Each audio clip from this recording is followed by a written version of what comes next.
Welcome back, everyone, to another episode of the Posttopostpod podcast. This is episode 103. With me, as always, is my co-host, Chris Ronan. How are we doing tonight on this cold night, buddy? What's happening, big dog? I'm just living life right now. Living life. How's everything on your end? I haven't talked to you all week.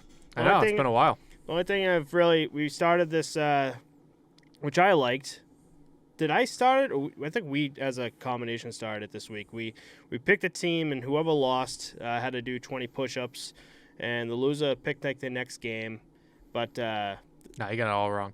So Matt sent me and said the game and said, like, who do you have in this one? And I said, all right, let's throw something on this. I said, I don't want to put money on it, but like drop and give me 20 if you lose. So he picked the game, and then I picked the team. And then from there, it's the winner ends up picking the game, and the loser picks which team they want. Mm-hmm. And then the other person just gets whatever team they don't pick, and the loser does 20 push-ups. Nice. And I actually lost the first one. Matt also threw in a nip of Bombay Sapphire. So yeah, the first one I was just like 20 push-ups and like a nip that you hate. Yeah. And we both hated Bombay, so I was like, that works. But we did it throughout like the rest of the week. I'm like, So should we do like the beginning of the week, like? It would be like a Bombay Sapphire, like a terrible nip, and then the rest of the week it's just 20 push-ups? I kind of just like the push-up aspect because it gets me to move my fat ass and get something done. But, I mean, I'm down for whatever. I don't know. I'd like to get some more people involved in it, too. Like, yeah. Even if it's the NFL games, which I know nothing about, like, have, the guys that follow football pick a team and stick with it, and I'll take the opposite, and whatever happens.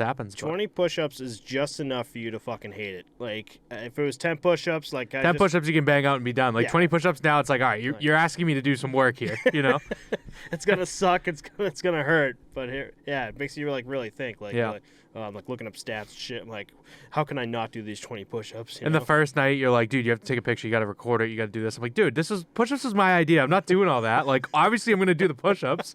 Be a man of my word. Who's the team that came back? Was it Toronto? Yeah, it was Toronto.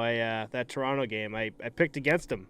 I was surprised you didn't pick Toronto because you've been on them since day one. Yep, the Toronto Maple Leaf fan that I am, just went against them that game because I don't know, maybe I could see a Toronto loss there, but damn, they come back. That overtime goal was sick, and I was like, fuck. And then you sent some stats too about the goaltending in their records at home and away, and I think but collectively it only dropped like 3 games at home. Yeah, that was it. Right? It was nuts. insane. Ilya Samsonov's been fucking unreal for them at home. I think he's like 14-0 or something. Yeah, he hasn't gotten a loss there, I don't think. Just gorgeous, beautiful. So now I know. Never, if Toronto's home, I'm just not betting against them.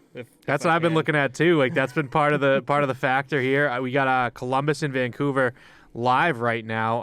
I believe it is still 3-1, and Vancouver is up. That's who I have tonight, and Matt has the Columbus Blue Jackets. So we'll see who ends up pulling that one out. Maybe by the end of the episode, we'll have an answer. Come on, Columbus. Gonna have to make a little comeback here, down by 2, halfway through the second, and they are in Vancouver. Yeah. So new coach Rick Tocchet is 1-1.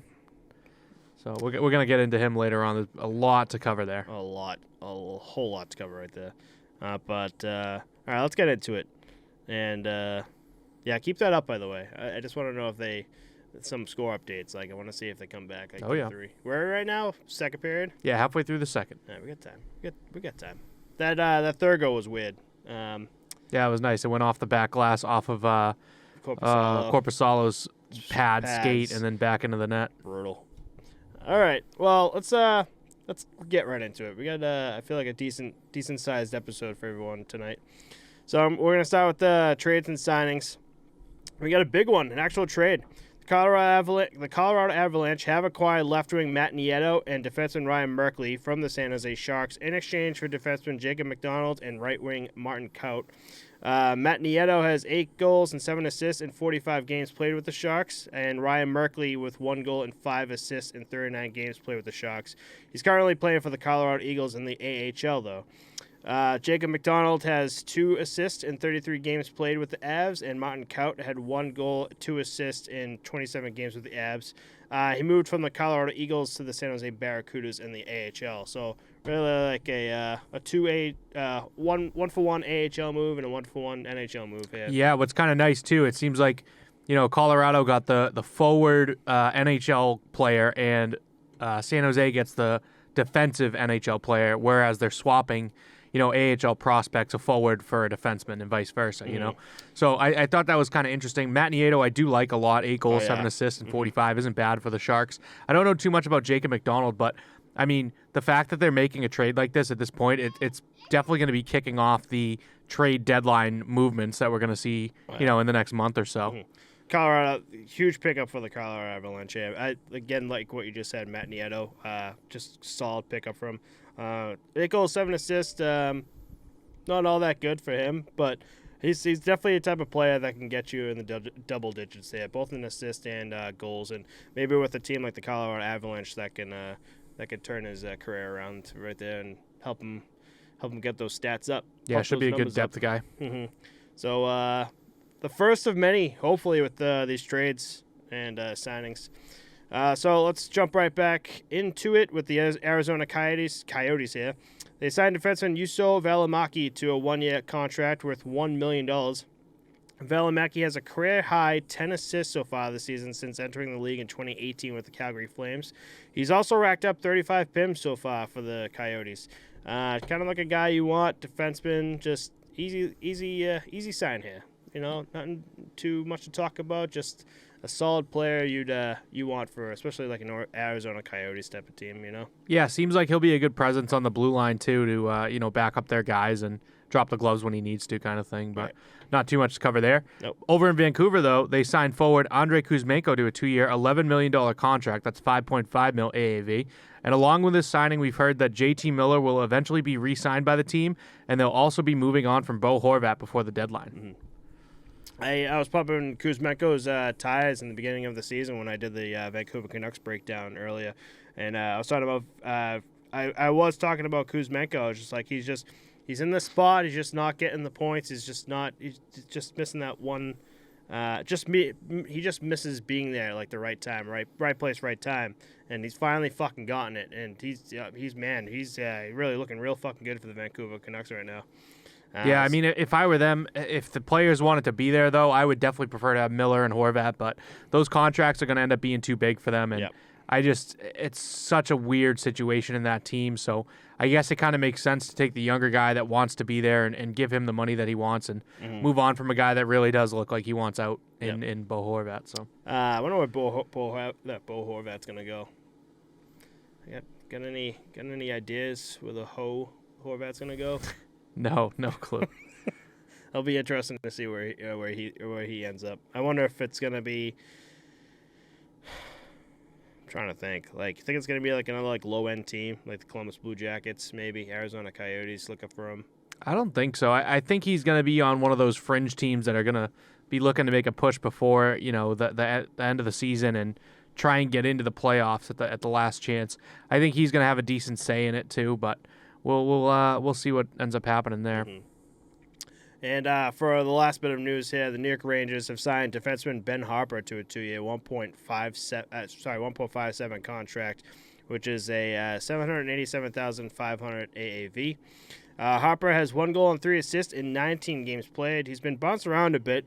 Last season playing for the Predators for 19 games before being sent down to the AHL, where he played for the Milwaukee Admirals and then the Hartford Wolfpack. So 2 years, $1.5 million for a defenseman here. Probably definitely fourth line. Good little sign for him. I mean, I don't know, just little entryway contract for this dude, and they have faith in. 2 years, not that big, so I don't know. Solid sign for him. We'll see what he does for the New York Rangers here. There we go. Yep. And so that's it. All right, you ready to dive into a giant Vancouver situation here? Yeah, I feel like we've been doing this all season, just Vancouver Canucks breakdowns, Vancouver, but they've been the story for a lot of the NHL season so far. Yeah, for better or for worse, we've been talking about them quite a bit. This is going to seem like a little bit of old news for a lot of you listeners because this basically all ended up coming down last Saturday, Sunday after we recorded on Friday. So just so you know, today is Friday, January 27th. This will drop for you guys on Monday, January 30th. But in the Vancouver Canucks, Bruce Boudreau is officially out of office. The announcement was made this week that Rick Tocchet will be the new head coach of the Vancouver Canucks. Tocchet was currently on the panel for TNT, which initially made me think that his name was just being tossed around the rumor mill a little bit. But Tocchet's contract with the Canucks is a 3-year, $8.25 million deal. That's a $2.75 million AAV. The Canucks also hired Sergei Gonchar and Adam Foote as assistant coaches, while also keeping Mike Yeo and Jason King on the staff as well. And to be clear, they're going to be going with 3 assistant coaches after firing Trent Cull. Sergei Gonchar is going to be a defensive development coach. During Boudreau's last game behind the bench, he got emotional as the fans began chanting their famous "Bruce, there it is" chant. Boudreau wasn't the only one to get emotional, though. After the game, several Canucks players were in tears as they said their goodbyes, and one, quote, high-profile player was sobbing uncontrollably. Random fact here, though, Rick Tocchet actually leads the NHL all-time in Gordie Howe hat tricks with 18 in his career. Shanahan is second all-time with 17. Weird little fact right there for everyone, too. It is funny because I think, like, one of the strangest things about the NHL is calling it the Gordie Howe hat trick when he really didn't have that many. He had 2. He's, like, pretty far down the list. Yeah. He didn't have any. He's one of the players with the least Gordie Howe hat tricks, and they named him after him, you know? But you want to finish this up, and then we'll break it down altogether. Yeah, the Canucks have actually now fired 8 hockey operations employees over the past 10 years. The team is also paying a total of $7.5 million this season for the head coaches that are on the books. $2 million to Bruce Boudreau, $2.75 million to Rick Tocchet, and they're still paying Travis Green his salary of $2.75 million as well. Boudreau has spoken with NHL Network about rejoining them as a studio analyst, and Canucks fans made sure to keep it classy for Tocchet booing him in the first game, and one fan even throw their jersey on the ice less than 5 minutes into the period. They don't like it.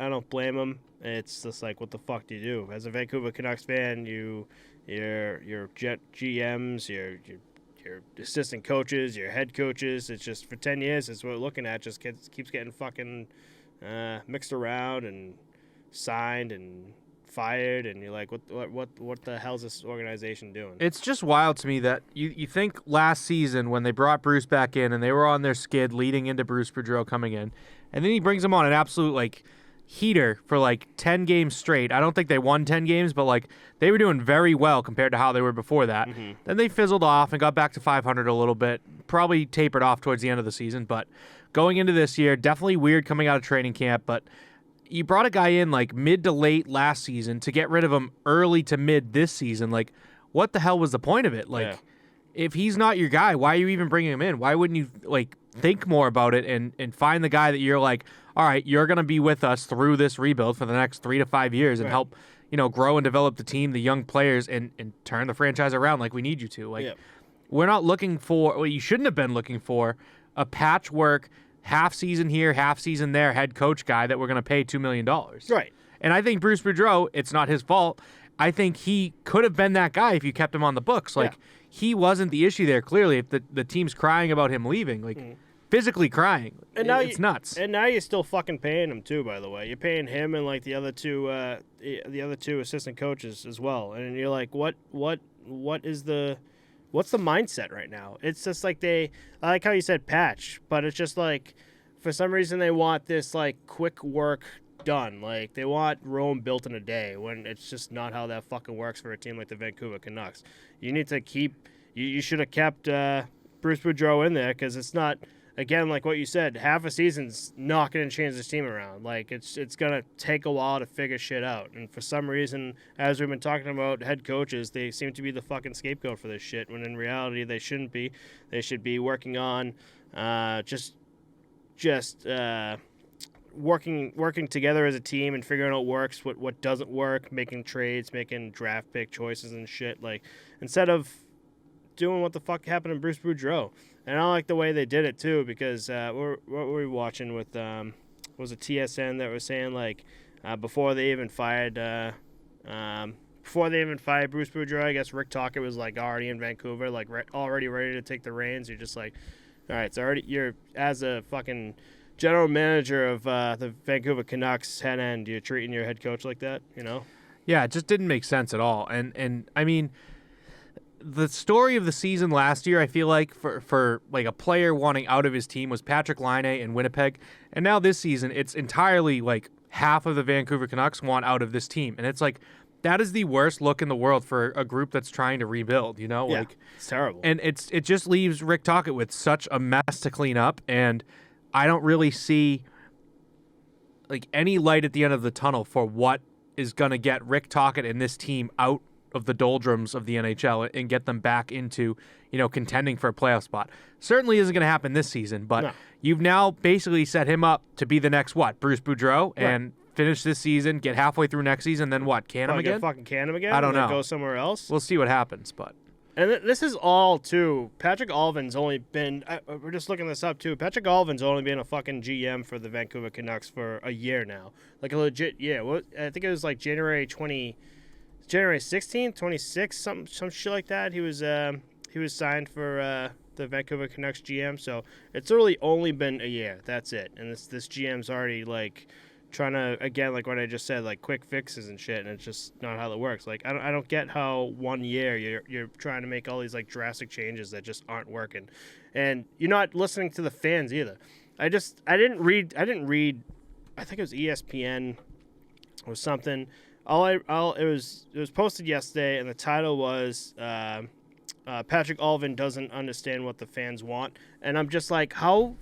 I didn't read it, so I can't really say anything on it, but just reading that, I'm like, how fucking dumb are you? Like, are you serious? Like, all the booze and shit, all the Bruce there it is, and, like, the fucking fan love for, like, Bruce Boudreau, and you don't know what the fans want? I'm like, come on. You gotta figure shit out. And for anything, I think Patrick Alvin needs to go, and you need to find a GM that's willing to find a coach like Bruce Boudreau and work things through, and give it like that 2 or 3 years to like finally find groundwork and raise a team up as like a good team that's going to be a solid like playoff contender at least. Yeah, I think that honestly it's coming from higher above him though. I think it's definitely Jim Rutherford coming down and saying like most of the time GMs and coaches are linked together like, two crossed fingers for you guys that are listening, but that's usually the story. I don't think it's the case with Patrick Alvin and Bruce Boudreau. And I can't speak to what was said in the back rooms, but like I can't imagine Alvin was like, yeah, it's Casty. I keep saying Casty because his first name is Bruce. It's Boudreau. He's got to go. He's the problem. I don't see Alvin being, scapegoating Boudreau in that sense. I do see Jim Rutherford as not understanding what he needs to do to get this team's tires kicking again. It seemed like that 2020-2021 season when they had, maybe it was 21-22, no, 2020-2021. When they had Braden Holtby coming in, he was with this team before. Now he's over here, and he was kind of piecemealing a very good team on paper together. Yeah. And it just didn't click. And then basically got out of everything that he needed to and said, like, that didn't work. Let's start over. And it's like, once you blow something up like that, like, you're left with shambles, nothing. And you've now paid all these guys X amount of dollars. You're selling them for, pennies on the dollar, and now here we are, So I think it comes higher up than Alvin, but Jim Rutherford, I think, is the first guy that has an X over his face when you're looking at, the team photo this year. Yeah. Actually, I'm with you on that when we talked about it, but I just something has to fucking give at this point. The fact that because of the run Bruce Boudreau had, they aren't the worst team in the league. But if they didn't have that run, they'd be up there with the worst team in the league. Who is it right now? Is it still Columbus Blue Jackets or Anaheim Ducks for the worst team in the league right now? Blackhawks currently have 34 points. The Blue Jackets currently have 33, so they are now the worst team in the league.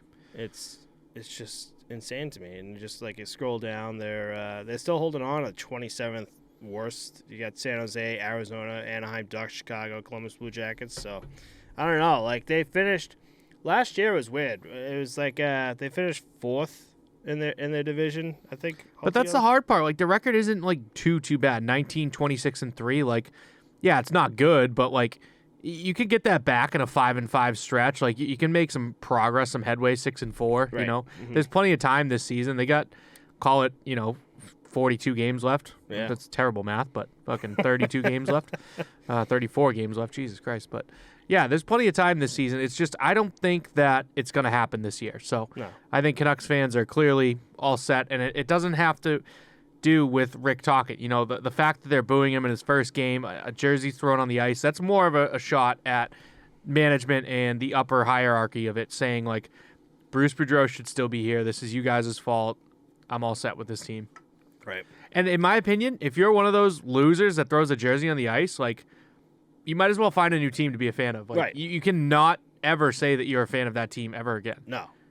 Like, but I guarantee you, the people that throw their jerseys on the ice are those diehard of fans that once the team is good again, they're right back on board. You know what I mean? It's like that is so annoying and frustrating to me. Like you shouldn't be allowed to be a fan of your team if you throw the jersey on the I ice. feel like it more so screams bandwagon more than anything. Just like No, because the bandwagon guys are like, yeah, we're so good right now, I love it. But then like when they're bad, like they're off. They don't care. They're following the next team that's really good, you know. Mm-hmm. But the guys that are that diehard and throw the jersey on the ice, they guarantee you they're right back at it when the team's good. They're like, fuck yeah, here we go. But it's like, you're a loser, dude. You threw your jersey on the ice. Like, you should never be allowed to be a fan of this team again. No. I feel like you should be recorded too, and just like don't ever give this guy a jersey. Don't even buy a jersey. Yeah, you know? What a waste of money. What a waste of money. And those jerseys are expensive as shit. How much are they? Especially if you buy them like in the store. It's like $230 or some shit. Jesus Christ. It's fucking just so expensive. So I don't know. It's just idiots being idiots. They're just following trends and shit after seeing all the. Who was it? It was the Edmonton Oilers. They started that shit back in the day with. No, like, I mean it's been been every team everywhere. But I don't know where the fuck this Vancouver Canucks organization is gonna go at all, because at any given point someone can get fired. Literally at this point, like no one's safe. Rick Todd can get fired next week. Like I don't know. I think at this point, like you've gotten rid of what you wanted to get rid of. You've done what you needed to do, and now like until like midway through next season, I don't think we'll see any more changes in Vancouver's high end back office. That's the phrase I'm looking for. Yeah, I was gonna say, because I fucking hope we see a shit ton from the trade deadline here. Yeah, we definitely will. Protected. I want to see what they get for Bo Horvat. That'll be interesting. Yeah, they're gonna. It's gonna be weird shit. Like they're gonna be moving off of players for like. Just, I feel like we're gonna be seeing definitely like weird trades from this, because if they had my mindset, and they had like, trying to think of a player that could trade, not JT Miller. JT Miller's gone. I'm trying to think of like fourth line, third line guys that some team is just like, hey, I'll give you a second round pick and a third round pick for him. You're like, yeah, fuck it, I'll take it. You know. See, I don't think they're gonna be as interested in picks as we think. Like. Yeah, they're going to need them, but I think that they're kind of they've got enough of those too. I think they're going to be looking to get guys in that really want to be here, and like let's get some all-star presence here, some veteran presence, something like that. Like I don't see a Jonathan Taves and a Patrick Kane coming here with their no move clauses, but I think that a guy around that level of like respect in the locker room could probably go here. You know what I mean? I just at a loss. Like every time we talk about this, like just the information comes out and we try to say our piece, but our piece has been the exact same piece. Like I feel like no matter what happens, what's been happening with the Vancouver Canucks throughout this entire season, I feel like my response to it has almost been the exact same throughout all of it. You know, just like they need to do this, they need to do that, need to do this, and I just fucking don't know. You gotta just like suck out for Bedard, maybe. I don't even think that's worth it. I don't imagine that they're gonna get that top level pick either way. You know. I feel bad for the Vancouver Canucks fans. Like you guys still aren't the worst team in the league whatsoever, which is crazy to think because of how the Vancouver Canucks have been doing and failing as an organization as of late. But it is just it really comes down to. It really comes down to putting the pieces of the puzzle back together. Like someone dropped the fucking puzzle, and you gotta like put shit together and find the right pieces. That's literally what this comes down to, especially after all the moves here with the assistant coaches and head coaches too. And so you said Sergei Gonchar is going to be the defensive core. Defensive development coach. Yeah. So this is this week that we're talking about it. It's all like it's really the first week of everything, so we can't really say like how they've been doing right now. But right now they're playing the Columbus Blue Jackets. How are they doing? Still up 3-1 into the second period now. I mean, not bad against a shit team, but I don't know. I got nothing. I think we've beaten this horse pretty dead, pal. Yeah, it's dead. It's been dead. It's been 6 feet under. At this point, it's just a fucking waiting game. It's really what it is. We do have another team not too happy with one of their superstars, too. Jesus Christ. Superstars. Vegas Golden Knights' Bruce Cassidy was quoted calling out one of the superstars on their team. Quote, expectations aren't being met by Jack, meaning Jack Eichel. He needs to be better for us. Kind of nuts to see him call out a guy like dead specifically like that and say, like, he's part of the problem right now, you know? Mm-hmm. Especially a guy that is coming over from another team, dealt with all this media drama, and, like, fucking hated it there and left because of it. And now he's on a team that's 29-17-3, second in their division, tied for first technically with the Kraken. Like, they're 4-5-1 in their last 10, 2-game losing streak, but I mean, I wouldn't call that a streak. No. You know? No, not at all. I just thought it was weird to see him call him out by name. Yeah, I mean, when's the last time Jack Eichel had like a solid ever since coming over here from the Buffalo Sabres, when's the last time he had like a solid season, you know? Trying to look that up now. But yeah, here we go, Jack Eichel.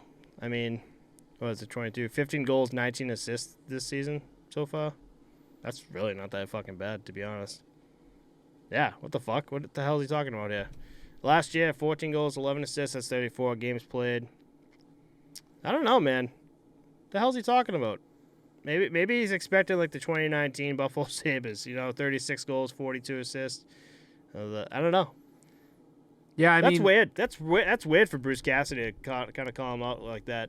Well, no, I mean, just because you're putting the puck in the back of the net 1 point per game, like, if you're the all-star on the team, we're paying you that much to be here, like, and expectations aren't being met, doesn't necessarily mean point production. You know, it could be, we need him to get back defensively. We need him to, help out a little bit more in the locker room, anything like that. But I don't understand the benefit in Cassidy calling out a guy specifically by name, to the media. Like, it's not a great coaching tactic, and I think this is like starting to show shades of like what was going on in Boston, where the players started getting upset with him and like didn't really want to work for a guy like that. Like, maybe Cassidy is the crossover hybrid between like the old school and the new school in like a John Tortorella meeting like a new Jim Montgomery. You know what I mean? Right. So I understand what you're saying with like almost a point per game. What's wrong with that? But like, if you look at all the other superstars in the league, they're probably over a point per game, like the best player on each team. Right. So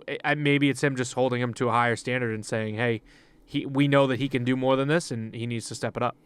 Interesting. I don't know. I don't see that as a good motivator, though, going to the media with it. No. Something that can be handled in the locker room or in private. Right. I'm 100% with you. Yeah, that's interesting. That makes me think of the whole, how we talked about David Krejci coming back over, and people thinking that it's because Cassidy's gone. So maybe seeing shades. Maybe the windows are opening up for us to see it, because I don't remember him ever doing that with the Boston Bruins, though. Do you remember him ever like coming out? And, well, yeah, that's he didn't specifically call out Jake DeBrusk, but Jake DeBrusk's main issue was with Bruce Cassidy, not giving him enough ice time and not giving him enough leeway and leash, whatever you want to call it. Oh yeah, he definitely did call the team out before. I don't have specific examples. He probably did call out a specific player, if I had to guess. Yeah. Because I think that was an issue that players had with him, like way too heavy on the accountability aspect of it, and something that was just not brought to their attention in a way and just set out in public instead.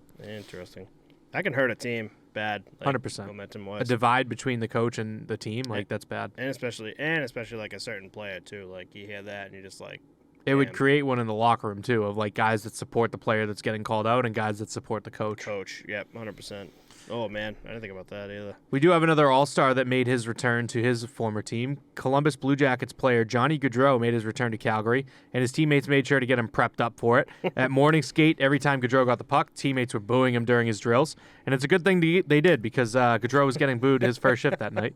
And the signs, dude, did you see the signs that fans made? They were fucking ruthless. Signs, man, they didn't give a shit. They took like his photo for the season, and they wrote "Boudreau," and they said the face you make when you're not in the playoff race. It was like, Jesus, dude. So good. Bottom of the barrel. I thought I saw a sign too. I'll probably find it on YouTube if you want to look on the bottom there. But I thought I saw a sign that says, "I drove 36 hours to boo Gaudreau." I was like, 36, God. I don't think so. But yeah, he drove some hours. I know it was something long. I was like, God damn, that's dedication right there. I was like, oof. Yeah. Man, imagine being hated that bad.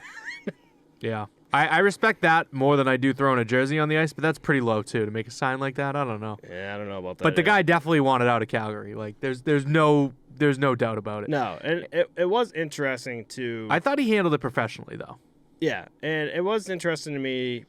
I think everyone, just in general, that he went to the Columbus Blue Jackets. Yeah, but I mean, he definitely called out like, oh, it's a great place to raise a family. It's a great city for this, blah blah blah, all this stuff, and like we have heard that in the past, but it's like, dude, come on, Columbus. Like looking at it from the outside, it's like, damn, dude, that sucks. Especially if you're in a city like Calgary. Like, it's like, come on, dude. Like, what is? It's like, Calgary to Canada is Columbus to the U.S. Right. Right? Don't you think? Yeah. Like, yeah. oh, I don't know. Like Farmville. His assists are okay. I mean, 48 games played, 13 goals, 34 assists. Yeah, he's a playmaker, setting guys up. You know, he's a bit smaller out there, so he's probably like, you know, working his way to different areas of the ice and like gaining space for himself and getting probably not doubled up on when he's rushing the zone, like, you know, two guys on him at once, but they're definitely shading him more because they know that there's not a lot of offensive firepower in the Columbus Blue Jackets. It's him and Line A, and that's, you know, there's a big drop-off from there. So if you can not necessarily double a guy up, but, like, you know, favor him a little bit and cover him, now he's not able to do it. So since he can't put the puck in the back of that, he's got to think pass first. So. Right. I mean, Calgary not looking too swell either. They're sitting there 5th in the Pacific right now. For no reason, I think. Them and Edmonton Oilers just have been shocking the shit out of me. They have just been super flat. Super flat. Like 4th and 5th. I mean it's the Pacific, but they've been sitting 4th and 5th like almost this entire season so far, and that's literally because Vancouver, San Jose, and Anaheim are right below them, and they're just not moving from those last 3 spots either. The Oilers are on a good stretch now though, 7-1-2 in their last 10, 58 points, and they're only 3 points behind first place. Like. There's definitely time for them to catch up. I think the big thing for a lot of these teams is going into this All-Star break, they're all going to stop and look at the roster, the standings and say, hey, like, we're still in this. We're not that far out of it. If we can come out of this All-Star break, take a week off, reset, and come out hot and just climb up the standings early, I think that'll be enough to ride us into the playoffs at least, you know? Right. Because at the end of the day, the ankle biters aren't there this season. The only division that there's really any look at something like that is the Atlantic, where there's one team that's run away in the Boston Bruins. Everyone else can still really fight for something, you know? Yeah. All the other divisions, like, you know, there's guys that are bad and there's guys that are good. You know what I mean? Yep. This is Vancouver Canucks right now. Vancouver Canucks, sorry. The Vegas Golden Knights in the Pacific are 3rd with 61 points. And Edmonton Oilers 4th with 58, and then Calgary with 55. So it's pretty close, to be honest. So maybe like how we're talking about that push to get into a good like playoff spot would be nice. LA Kings surprising me with 1st right now in the Pacific, and then 2nd is Seattle Kraken. Seattle Kraken fucking 180. I feel like I've been saying this for the past few weeks, but I'm still like, wow, holy shit, have they gotten their shit together? But also, we talked about like divisions where the Pacific is just, I feel like it's a fucking joke.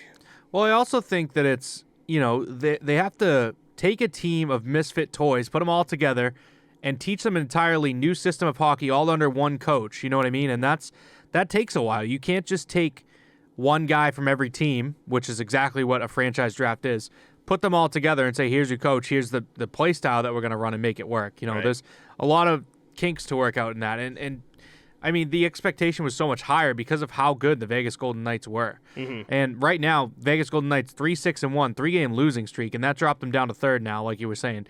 Kings in 1st only by a point, and Kraken right behind them by 1 less. Kraken 7-2-1 in their last 10, so they're looking pretty good right now. Wow.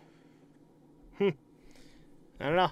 Kraken, they're every so often I think about more Kraken stuff. Like we're talking about Kraken eggs, like. Gotta figure out some more Kraken jokes. I'm sure. Yeah, you got nothing good? I got nothing. I'm not as quick as you. I haven't come up with anything as good as Seattle Shaqin' when Shaq was fucking pushing the team. That was real good. That was like up there. One. That's top comedy right there. All right, let's move on from the Columbus Blue Jackets though. Another hurt fest for the Montreal Canadiens. The Cole Caulfield is out for the remainder of the season due to a shoulder injury, which is not looking good for the Montreal Canadiens. Cole Caulfield supposed to be that dude. He was on a fucking little heater for a little bit, and so this shoulder injury, I think, is going to really put Montreal 6 feet under, especially for where they are right now currently in the league, and that's a big hurt for Fucking 9 feet under. Yeah. 26 goals, 10 assists in 46 games. Very good for a young guy who's only really played, 2.5 seasons in the NHL. Yep. Another one, too, that we piled on last week was Uri Slavkovsky went down. He's out for 3 months, so that combined with this is not looking very good for this team. No. And to add to that, too, the Carolina Hurricanes, Max Pacioretty, is looking at a potential 8 to 9 month recovery for his second Achilles procedure. Pacioretty traveled all the way to Finland to meet with one of the world's top Achilles surgeons. So another big hit for another team. But I want to go back to Gold Caulfield here because where are they currently right now in the league? I thought I just saw them. They are last in their division with 44 points, 3 points behind the Ottawa Senators. 5-4-1 in their last 10 isn't too bad. One thing I wanted to touch on, man, this is just like the Canadiens of last season where they were just so injury-bitten. They still have Jonathan Drouin, Brendan Gallagher on IR, Jake Evans, Joel Armia, Cole Caulfield now, Uri Slavkovsky as of last week, Caden Gould, and Sean Monahan. So 8 different guys currently out. It's basically an AHL squad that they're dressing. Sam Montembeau's been playing very well, I think. Jake Allen backing him up. The only people I know are Wi-Fi on defense. Dadonov is on the third line, which is surprising to me. Suzuki, Josh Anderson, Rem Pitlick for the first line.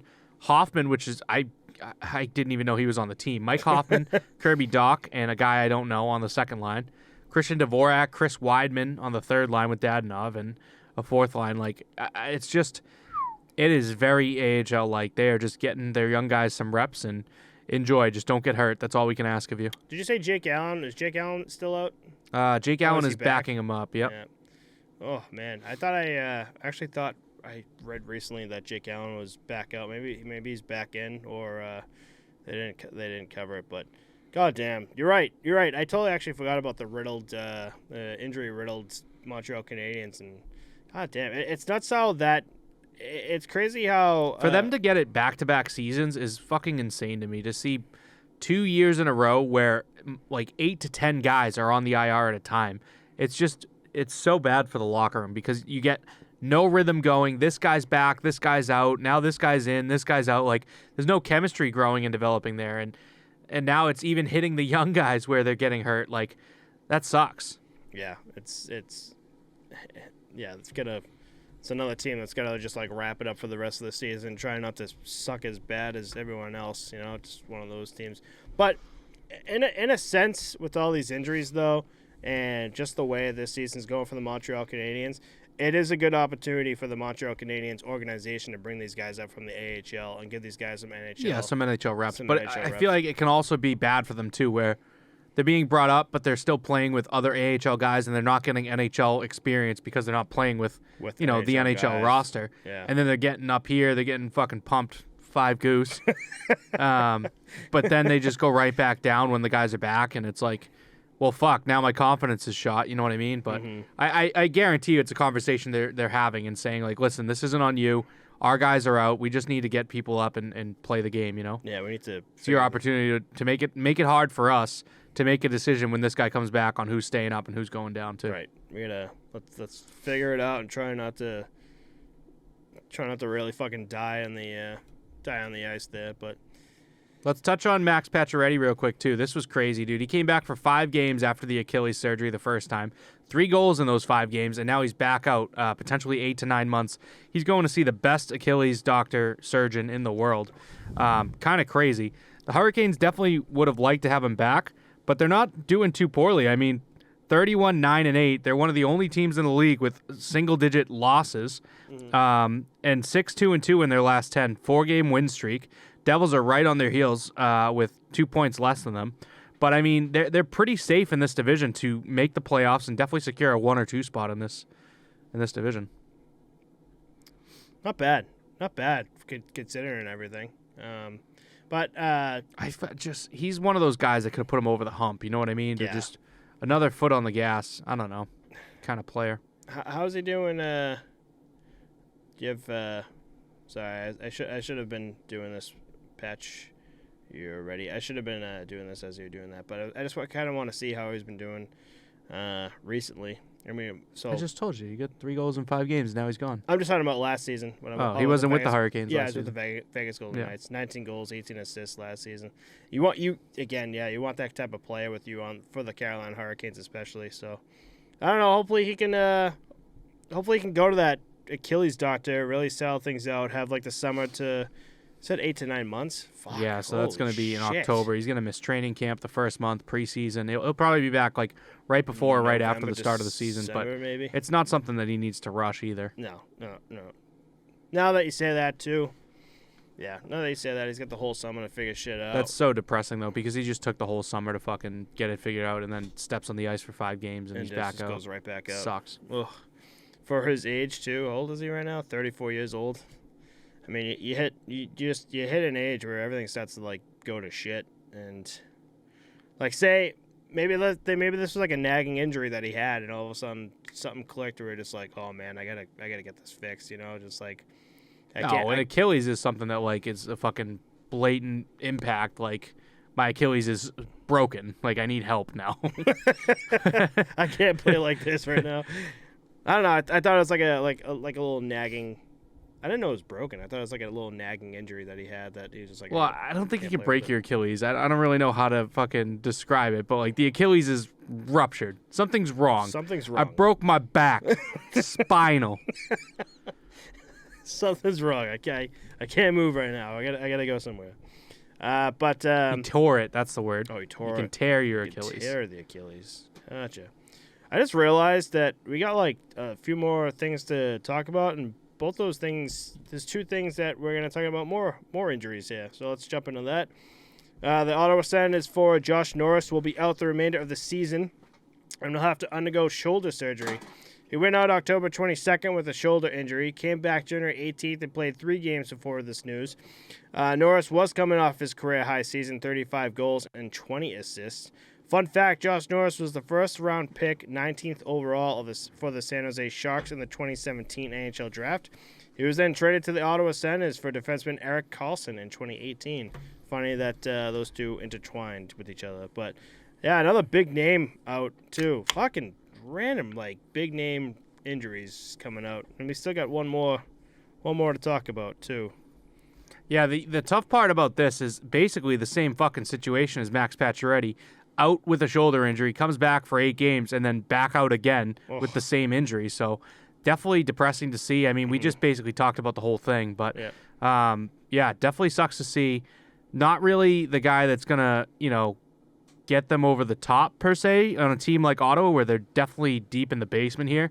Last season, a career-high, 35 goals, 20 assists. Definitely very good good young player for the team. Been in the in the league for 2 full seasons, a couple games the year before, but definitely sucks for them. Yeah. That's all I really got. Yeah, I got nothing. There's just injury here. So, it just sucks for, again, Josh Norris. But let's you got some Ottawa Senators news, too, for the assistant coach. Hey, you want to? Yeah, Ottawa Senators assistant coach Bob Jones has been diagnosed with ALS. GM Pierre Dorian said, quote, Bob and his family's wishes are to take the courageous step of making his condition public in an effort to drive ALS awareness as he fights this disease. We've been working internally with Bob and his family as he takes on this challenge. While Bob will continue his coaching duties, he has the full support of the organization to take any time he needs away from the club during the season to concentrate on his health and his family. So definitely sad news to see here. Yeah. Kind of amazing that he's been diagnosed with ALS, but is going to continue to, help coach the team and keep working. Like, that's crazy. That's a big commitment. Oh yeah, that's a push right there. That's literally drive. Not just for your job, but like for the love of like what you do too. Like, imagine. No, I'm not even gonna say it. But fuck that, dude. I'd be done. Yeah, I'd be all set. I'm like, I'm not working, dude. I have ALS. You know what I mean? Like, I'm fucking out of here. That's massive. Mm-hmm. Like, and just I guess the competitive drive and the competitive nature that these players have on the ice, it like seeps into the coaches and it motivates them to stick around and say like, hey, these athletes, these all-stars are giving it their all out there. Like, I need to be here to help these guys and be with them. And like, it also shows like the culture in a locker room to say like, I want to push through this and be here for the guys as much as I can. Right. It's crazy. This guy on the ice played through a ruptured testicle. I think I could make a few games. Oh, I wish we didn't bring that up again this week. It hurts me. Pains me to hear. I feel for you. That's so fucking bad. I feel for you. I can't imagine that fucking pain. I just moving can't, on, I just can't please. Moving on. All right. So I think the last. I can't remember what the hell we have for the best of luck rest to of Bob this. Jones though. Yep. Same here. So the last bit of what's the word I'm looking for? Injury news. Hopefully, out of like the fucking 10 players we talked about. Another big name, Austin Matthews, will miss at least 3 weeks with a knee sprain. Due to this injury, Alexander Barkov will be replacing him at the 2023 All-Star Game. Barkov, I'm sure happy as shit to get in, but unfortunate for Austin Matthews. Although I think Austin Matthews, this kind of happened at a good time for him when you get the All-Star weekend. Yeah, so he only missed like 1 week of games. Yeah, really, something like that. Yeah, so that's good for him to really recover and Toronto Maple Leafs to not have to worry about missing Austin Matthews for too long. Yeah, And I have him on Barkov. my fantasy team. He's been like in and out a little bit, like a couple games in a row, 2 games, 1 game with like minor things here and there. So a knee sprain isn't too bad. Hopefully he does heal it up pretty good. But 3 weeks, only 2 weeks of games, and they're sitting pretty in the division they're in. So Yeah. Oh yeah. Yeah, they're good to go. So I won't worry too much about it for the Toronto Maple Leafs. sucks for me in my fantasy league. Still, I think I'm 4th, but I think I have like the 2nd best record in the league. Ooh. Because I think other players have more points than me or something, and they're in a different division, some shit like that. Of course, dude. I don't know why. My league doesn't like switch up who's in what division, so I'm always with this fucking guy, my old boss, who's fucking like on the waiver wire every day, like fucking knows everything about the league. He's always like the best fucking player in fantasy, and I'm like right behind him. But like, they just keep putting me in the same division as him. So like, whenever I play, I always end up in the 2 seed in our division because of it. I'm like, damn, really? Yeah. Is that fucking good? Yeah, dude, he's like on it. Like I don't keep up as much as I should, honestly, but Yeah. I'm doing really good about it this season. But it's just like every year I pay $25 and it goes right into his pocket. You know what I mean? Like that guy just keeps winning. I think he's won 2 years in a row now. You might as well just mail him a check. Exactly, dude. I'm like, why do I even have to pay the league guy? I can just pay him. We have a friend of ours that's like really fucking good with football. Actually, two of our friends that are really good with football. Eric and I feel like Brian's up there too. Yeah, Brian's very good. Eric, Doesn't he win like he $8,000 or he some hits shit? on DraftKings, but I don't think he's in that fantasy league that they're in. But Brian's got his name on the trophy 2, maybe 3 times, and same thing. I think Kyle has 1, Yeah, maybe 2. I don't know. really good. That's like That's really like we'll be over our friends and so they'll put on football or whatever and Brian's just sitting there just like, yeah, that player he did this. Oh, yeah, last they know week, a and lot. They know all the stats. I'm like, holy shit! Yeah. Wow. I think I was in and out of that league back when I was trying to get into fantasy, and I made it to the finals 1 year, and I just scammed the guy out of $100 because like, it's like call it 450, 250, or no, call it 550, 250, and I was like, hey, you want to like cover your losses a little bit for like if I beat you, the loser can get 350 and the winner gets 450. You know what I mean? Yeah. Like before the game starts, he's like, yeah, that sounds good. I'm like, hell yeah, because I was like, there's no way I'm fucking beating you. And I ended up losing. I was like, Scummed. sick, dude. Let's go. Extra $100 in my pocket. All right, so since we talked about Alexander Barkov getting into the All-Star game, we'll keep rolling with that. So it has been announced that Roberto Luongo will be the celebrity goalie in the breakaway challenge at the All-Star game. The winner of each NHL skills competition as well will win $30,000. That's a lot of fucking money. Yeah, for us, not for them, dude. That's a fucking dollar. Pocket change. That's Did you ever hear the story? I forget who it was. I think it was a Penguins player, and one of the guys was like, "Oh, you got change for a 20?" And he goes, "20 is change." He walked away from him. Was it Malkin? Probably, dude. It was fucking hilarious. So I was like, "That's great." Well, that's cool to see 20 Roberto. is change.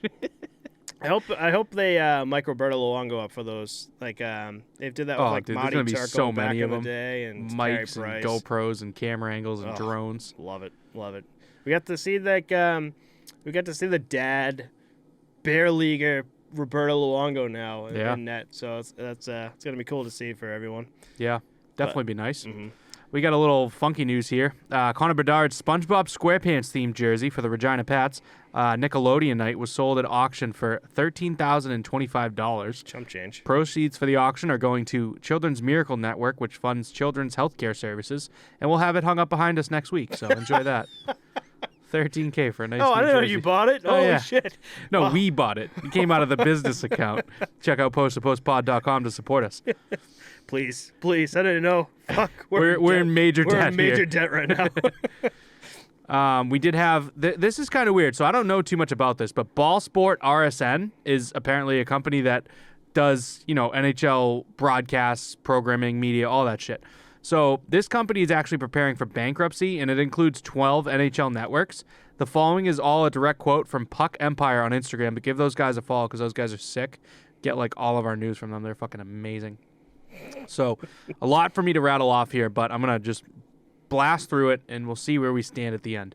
The company called Diamond Sports Group LLC, which runs Sinclair's sports channels, is reportedly $8.6 billion in debt. Sinclair is hoping to strike a deal to help them keep the channels operating thanks to bankruptcy. In total, Sinclair owes $55 billion in sports media rights, according to Bloomberg. A bankruptcy could put payments to the NBA and NHL at risk. It's being reported that Sinclair will skip a $140 million interest payment due in mid-February, which starts a 30-day grace period for the company. Jesus. Sinclair has launched a $20 per month subscription service to get Bally sports networks without cable TV. So far, though, fans seem to not be running to the service in the numbers that they expected. Sinclair will likely seek to end some contracts with teams and cut back on payments to others. It's reported that Sinclair's Diamond Sports Group has about $585 million cash in hand, but owes about $2 billion in fees to teams this year. This is going to affect teams in Los Angeles, Anaheim, Arizona, Dallas, St. Louis, Minnesota, Detroit, Columbus, Nashville, Carolina, Tampa, and Florida, which is kind of interesting to me because that seems like all of the expansion teams that, maybe the major networks don't really put their money into and focus on in a way. You know what I mean? So they kind of took a business risk and an investment in these major markets, and in the time frame of now till X amount of years back when they started the company, have eaten losses because the game hasn't been growing and developing in those cities. The hard part for me is the fact that this is the time frame that I think the league is going to start to pop. And this is where teams in those markets are starting to thrive. You get a good fan base in Nashville, in Carolina, Tampa Bay winning a couple cups, Dallas even getting fans with their new goaltender. I think that if they could have stuck it out, I should say, it would have worked. But the situation that they're in now, they're just they're screwed. They're in over their head. It's bad. I feel like these subscription services are really pushing people away. I remember when subscription services became a thing, and it was just it was a few, and if for some reason it wasn't on Netflix, it was on Hulu or whatever, and it really didn't matter. Mm-hmm. Then all of a sudden HBO Max became a thing, and then all of a sudden you have Paramount Pictures and dude, the HBO Max one makes no sense to me. I have to pay for HBO regular and then I have to pay for Max to watch the other shit. Why? Why? I'm all set with that. No. And then some of the streaming services are just dumb too. I was trying to watch a Bruins game on your thing, but I need to be on your Wi-Fi. Yeah. So I ran into that too. I was at, out and about, and I wanted to watch the Bruins game, and I went to log into my Xfinity app to watch the Bruins game on the cable that I pay for monthly. Right. I need to be at home on my Wi-Fi to watch the cable, but how fucking why do I need to stream to my phone if I am at my house with my the TV? Yeah. It makes no It's sense. so fucking stupid, and it's really running people dry because I've been starting to get rid of a bunch of shit because I'm just and the costs have gone up too. The costs have I was gone going to ask you, I use your Hulu. Do you have ESPN Plus? No. Okay. Because a lot of people do the bundle with the 3, and I really want ESPN Plus because I think they have really good articles. Mm-hmm. And okay, interesting. Yeah. You might have to let me know about that. I was thinking about Nessun, and then a few coworkers of me had it, and they're just don't fucking do it.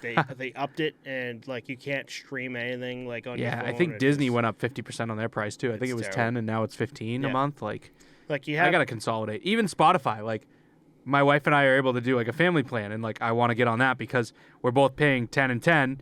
And if we get the family plan, it's 15, and you can create a kids account on there so that when I get my top 100 songs of the year, I don't have to listen to the fucking Wiggles because that's all I listen to when Emma's in the car.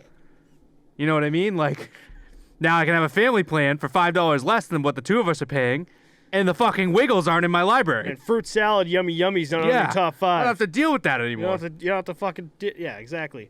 But yeah, this is the problem that Bally Sports is running into, because there's just an overabundance of these apps, and people are just like, dude, I'm just done. Like, my subscriptions are now Netflix, Hulu, some sports thing, and Disney Plus. Disney Plus, and that's fucking it. Like, I'm done. Like, I refuse to pay, and HBO Max went up, and I think it's like $16 now. I'm like, I'm just For what? A shitty season of Westworld, a Game of Thrones spinoff. Game of Thrones spinoff. What else is good on HBO? They got rid of a bunch of stuff. I guess they're canceling matches. They canceled them. All these companies are coming out with, like, here's a pilot season. There's like a niche group of people that are like, I love this. This is great. And then they're like, yeah, that show's done, by the way. Here's this pilot season. Right, exactly. You know? They got rid of like the whole John Wick trilogy. I'm like, this is it. I'm done. I heard for HBO Max, so although one show is not gonna fucking rope me into fucking getting it again, but the Last of Us series I heard was really good. Yep. But I guarantee you, where there's a will and internet, there's a way, and I'm sure I could find some website that's just like, here you go, here's everything. How much are you paying for your Skinamax subscription? Stop. Stop. It's on the. It's on the. I noticed that come out of the business it's on account the business this week. Account, so just. I noticed you signed up for a lot of OnlyFans this week. I thought I hit all those. But no, it's good. There's money coming in too. Very nice. Good job. God. Oh, Great shit. work. Fuck. You can see all my. You can see my link tree in the description below. Yeah, we do have a link tree, but we do not have an OnlyFans yet. Give it time. We're getting desperate over here. But yeah, this is exactly what's happening with Bally Sports, and it sucks. It sucks to suck. I'll be curious to see what happens with all those teams. That's a lot of fucking teams that it's gonna miss out. So. Yeah, and I think, like, obviously they'll cover their own ass with another network picking up, but definitely sucks in the time being for it. Mm-hmm. Wanted to give you a little score update too.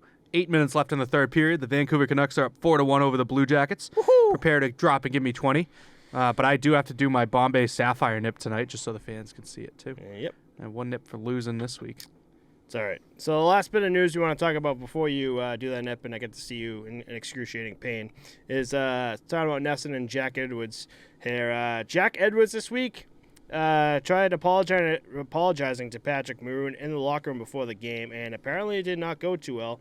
For everyone who didn't know, Jack Edwards made some choice words for a solid fucking 5 minutes. It wasn't just like a phrase. It was just like he's just going to keep going at Patrick Maroon's weight and like the pizzas he ate and everything. Like, it's almost like how we talk about Phil Kessel. But Phil Kessel is doesn't give a fuck. Doesn't give a fuck, and he also doesn't hear us saying it whatsoever. But I guess Patrick Maroon really just, from the source in quotes that was there, they said like Patrick Maroon just wasn't having it. I guess they had a handshake at the end, but that definitely lit a fucking fire under the ass of Patrick Maroon, because they gave the Bruins another loss at the end of that game. I don't know. Bruins were away. It was definitely a good win by Tampa, 3-2 final. Yep. I'm not dogging that.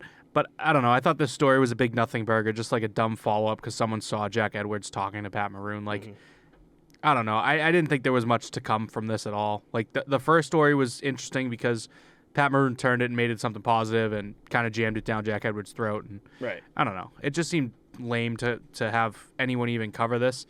And, yeah, obviously Pat Maroon's going to dust him because, like, fuck you, dude. You don't know me. Why would you do that? Right. You know what I mean? Exactly. So. Whatever. All right. Can you open that for me, Dad? There's no way you have an issue with this. You do? My push-ups can't. They haven't helped my finger strength. Thank you. They helped your tricep and arm strength, hand strength, but not. Ooh, wow! I got lucky as shit with that one. Nice. There you go. All right, cheers, buddy. Cheers, man. Hope you enjoy yours. I will. Oh, fuck. I'm living vicariously through you right now. Oh, man. Tastes like Christmas. Oh, man. I feel bad for you. You know how, like, you know the taste, so you know what the person's going through? That's not good. Was it about to be the first yuck on this? No, I'm not gonna throw up from a nip. I'm just kidding. I'm not gonna throw up from a nip, but that's foul. Yeah, it's Bombay. Fun fact. Did I tell you about the time where me and my friend Brandon put down a whole bottle of it one night? Yeah, you told the listeners about it too. Fucking atrocious. So now, like, just looking at that, What did you drink it with? I don't even know. We did. It's like I can do gin and soda, gin and tonic, whatever you want to call it, but no, we were straight doing, is so foul, dude. We were doing straight. We're doing shots. That's disgusting. Why? Because at the time, you liked it. At the time, I liked it. Why? And then it was literally after that night, I was like, you know how you're just like hugging the toilet, and you're just like, I'm never doing this shit again. Oh, but you told me you don't get hungover. I don't get I don't get hungover. I'm just saying, like, I was fucking throwing up all night. That's hungover. No, hungover is like when you wake up and feel like shit and throw up. No. That's like 2 a.m. Like the bottle's done, and like you stand up, and all of a sudden the room's spinning. Oh, okay. Still drunk, puking. God. I thought you meant the next day. But literally the next day, I woke up at like 8:30 in the morning, went to the gym. That's disgusting. That was fun. Dude. You sick fuck. 5-1, 6 minutes left in the third. Fuck fuck me. They ain't coming back from that. See you later. 20 for you tonight. Let's get one on the books for tomorrow. Actually, so let's assume that I'm gonna win, because I am. It's a good assumption. Winner picks the game, loser picks the team. I'm pulling up the schedule for tomorrow. We do have the All-Star break coming up, so we're going to run out of this for a little bit. But it's going to be too late for you fans to jump in. But Monday, Tuesday, next week, whatever. That's good. So all right, we're butchering it. There's going to be an All-Star break soon. Yeah. You're not going to be able to jump in. But eventually, they've been on Matt's story. You can vote and pick which team you want to be on. And if you're on the losing team, you can do 20 push-ups. All right, so we got Boston, Florida, St. Louis, Colorado, Montreal, Ottawa, San Jose, Pittsburgh. All right, I'm not going to rattle them off. There's a lot of games. You gave me the battle of the toilet bowl tonight, so let's do another toilet bowl. Let's go Arizona versus Anaheim. Last time that we had Arizona, I picked them, and I believe that they lost. Yep. So the game is Arizona and Anaheim. I'm going to pick the Ducks. You're taking the Ducks. All right. Because this week, they already faced each other this week, too. The Arizona Coyotes and Ducks. And I was like, ooh, Coyotes might have this in the hat. Oh, yeah, the Ducks beat them 5-2. Holy shit. Yeah, man. Connor Ingham was standing on his head for a bit, and then... Gibson played really well, though. Oh, man. Gibson played well. The Ducks were just all over Arizona. When did I pick them? Was that the night that I picked them? Must have been. Might have been. I was just like... You like picking the toilet bowl games. Yeah, I do, because you just don't know where it's going to go. Oh, I'm definitely getting fucking 20 push-ups out of this. They just beat them 5-2. I wonder if they'll sit Gibson and start the backup in Anaheim because they got a 5-2 win last time. If Vejmelka's in, that'll be a different story, I think. Yeah, like this might be Vejmelka against, Anaheim's backup. Yeah. So if that's the case, I might be doing 20 push-ups. We'll see. We'll see. I'll send that in the DMs right now so we have it. Get those votes in, baby. Anaheim versus Arizona. You're taking Anaheim, right? Yeah, the Ducks, yep. Cool. This has been fun. Because I don't want to do 20 push-ups. Nor do I want to do a fucking shot of Bombay Sapphire. So it's really starting to make me sweat. So, you ready? Yep. Thanks, everyone, for listening. If there's anything you want to see us cover next episode, let us know. Our links are in the description, and we'll see you all next week. Bye, guys. Peace.